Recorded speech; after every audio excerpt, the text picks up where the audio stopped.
And now Michelle Marshall, editor, European Cleaning Journal, privileged observer, and she will tell us what the world of integrated services is like.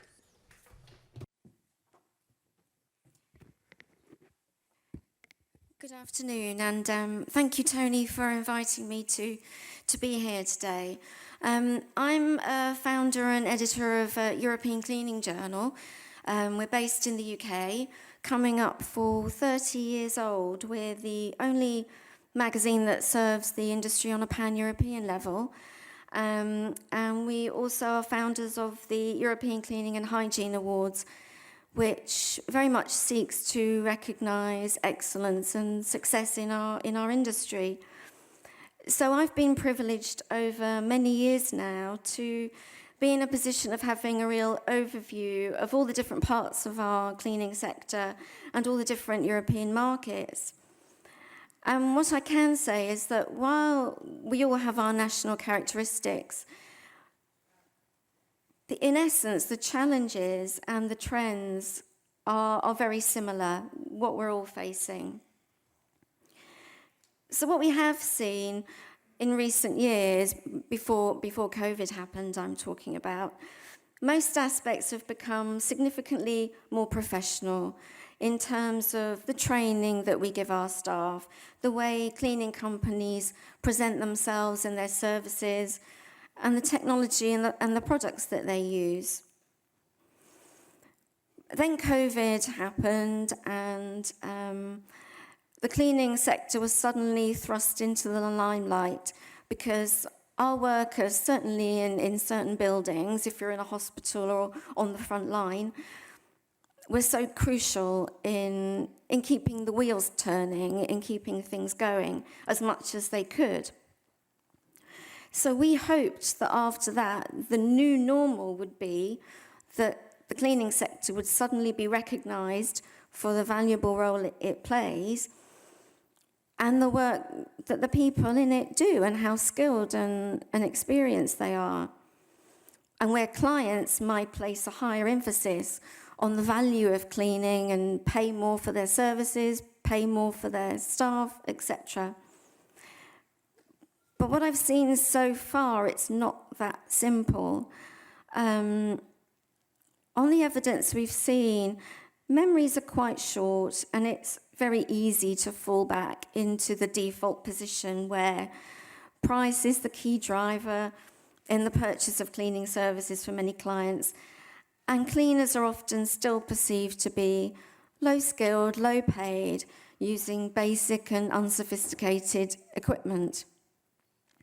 We all know that can be very different, but I think that image still lingers on, and that comes to when we're attracting staff as well. So I think the industry as a whole can take some really positive steps to secure a prosperous future. And these were things that were happening before COVID happened. And I think we need to just kind of jump back in and restart and refocus on all of those things. So I think one of the key things going forward is communication and relationships. So that can be cleaning companies and their staff, where cleaning operatives feel more valued, more engaged, more invested in. They have the skills they need, they have the equipment and tools they need. Then we have the relationships between the service providers and their clients. I very much agree with what Lara was saying. It's about cleaning service providers being responsive to the needs of their client. If they have a facility manager client, how tuned in are they to what that client really needs?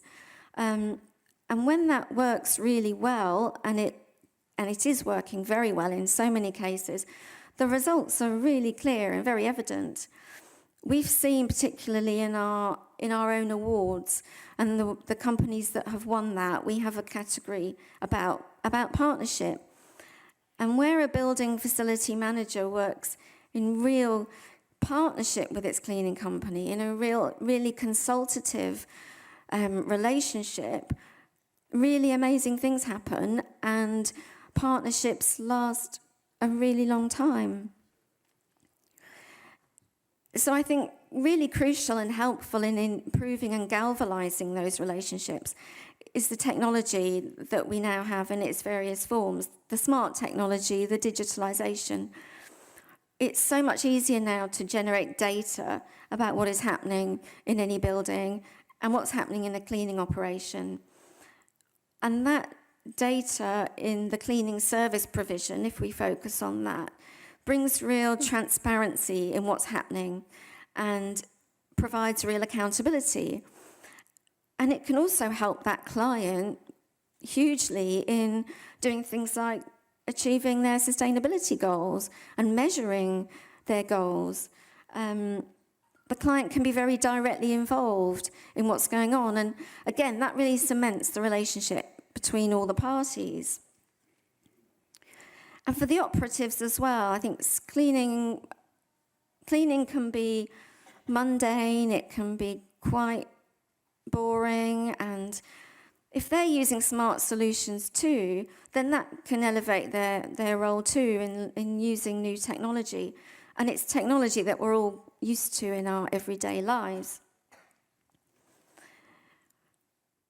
To illustrate just how important cleaning companies are starting to see implementing their own digital solutions in their own business, ISS, who I know you've all heard of, a global facility services provider now, they've just opened a dedicated software centre in Portugal, and that will house 100 software engineers. Now, this is what started out as a cleaning company, so we can see how it's all moving forward and coming into the now. When we talk about technology, of course, everyone is talking about robotics. But I think the impact of that particular technology remains to be seen, because from most of the cleaning businesses I've spoken to, they are finding it difficult to make sense of it from a return on investment point of view. The technology is expensive, much more expensive than the labour. So I think that still needs to play out.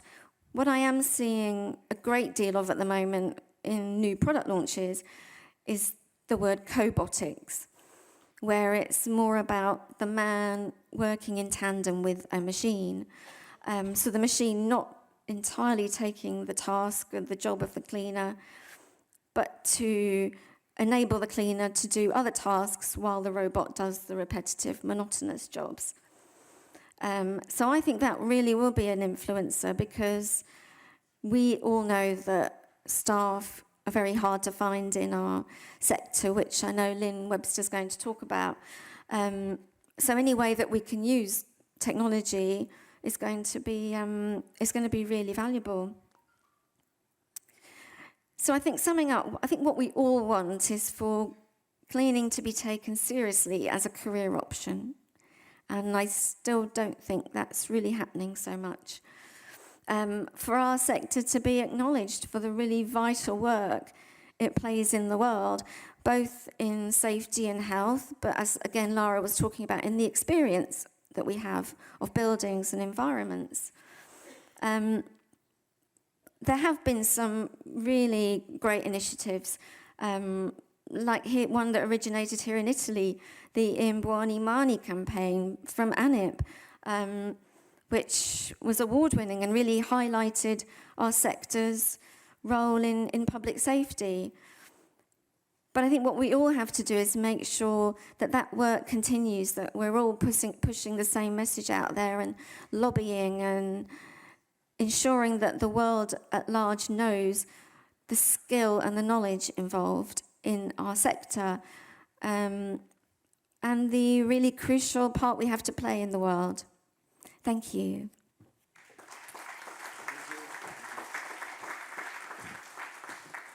Grazie allora anche a Michelle Marshall.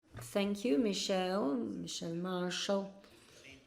She rightly claimed with pride, the sense of belonging with the world of cleaning, with all the related repercussions